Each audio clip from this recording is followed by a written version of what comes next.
Hi, this is Ryan Lockett.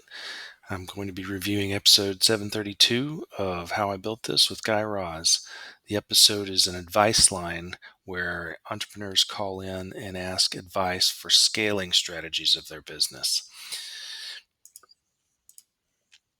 The three entrepreneurs are Bad Luck Burger out of Nashville, Tennessee, T. Giselle Jewelry Making out of Cape Cod, Massachusetts, and Rink Rabbit, a designer of high quality bags for figure skaters. The experts are Michael Pressman, founder of the sustainable fashion company Everlane, Travis Boersma, the founder of Dutch Brothers Coffee, and Chris Reuter, the founder of Spike Ball, portable social sport and equipment company. And they all have experience scaling their own businesses and advice to give the three entrepreneurs. The first entrepreneurs group was Andy and Cody from Nashville. Andy called in and asked, should I start a restaurant after having a food truck business? And he also started his business in the middle of COVID. The value proposition was that everybody wants a good burger and to have fun and share a meal together. Challenge is getting a good burger in the height of COVID when everybody was avoiding indoor eating. Andy and Cody set up an outdoor tent and parking lot of outdoor venues and scaled from there to food trucks. At this point, they are doing quite well and want to expand into a brick and mortar restaurant so they can sell alcohol as an additional revenue stream and potentially brand their restaurant. Brand a franchise, that is. So their expert, Travis, emphasized replicating the customer experience across all their locations. So don't expand until you have your company culture and your systems in place that you can handle that expansion.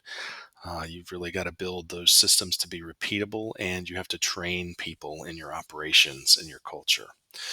Don't just chase the revenue until you've got that foundation built. T. Giselle is a custom jewelry company. Tiffany Giselle from Cape Cod, Massachusetts, started this business on her own, making these unique jewelry pieces out of semi-precious stones and sterling silver chains. She emphasizes that it's woman-owned and made by women. And this is something that the experts focused on. Her value proposition was that people want the jewelry, the accessories, and apparel they wear to be unique, beautiful, and meaningful. And how the challenge is how to differentiate your designs from the mass market retailers. The solution was branding around empowering women and unique jewelry with semi-precious stones that are ethically sourced, that have a personal touch and are handmade by women.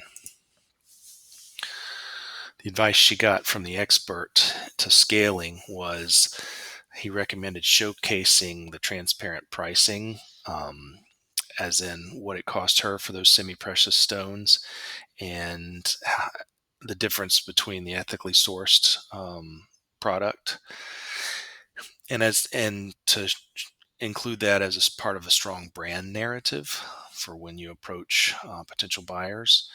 Encouraged her to start with niche aligned retailers, the retailers that cared about that unique sourcing before approaching the international chains. Prioritize the brand values and the pricing integrity instead of rapid expansion. Rink Rabbit was started by Peter and Allie Hawk, who were college athletes and skaters who realized that skaters didn't have any options for customized bags and apparel.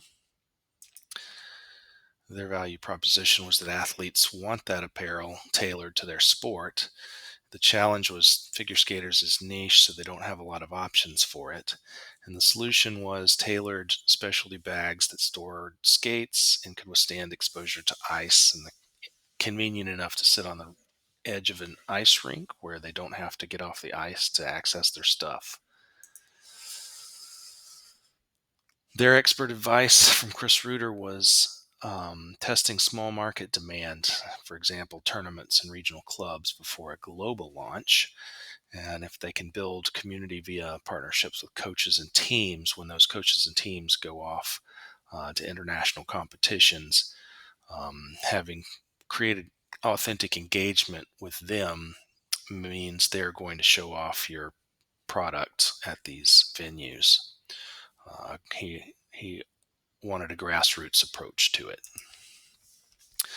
So the common themes were consistent experience. You have to have a consistent customer experience across all locations or product offerings. No matter how big your market is, no matter how many locations you're in, it needs to have a consistent experience. That your culture and systems have to be built before you expand. In other words, those systems have to be repeatable and trainable. Brand narrative and transparency. You need a good story to tell why you're in business, and people have to see it in your product. And then community driven growth. You have to engage the community you sell your products to. And this is true, especially true if you're in a niche or a location based market. The most impactful moment was when Travis said, if you scale before building your systems, you're multiplying your problems. In other words, you're just asking for burnout and headaches if you don't solve those problems before you scale. And the takeaways were scale with care, scale smart, not fast. Don't just do it without first tailoring your growth strategy to stage, strength, and the market sector. Your brand and operations have to be aligned. In other words, your operations meet the demands of your brand tells people why you're doing what you're doing, and thirdly, you've got to have community and transparency. You have to tell people why you're doing things and engage them. Thanks for listening.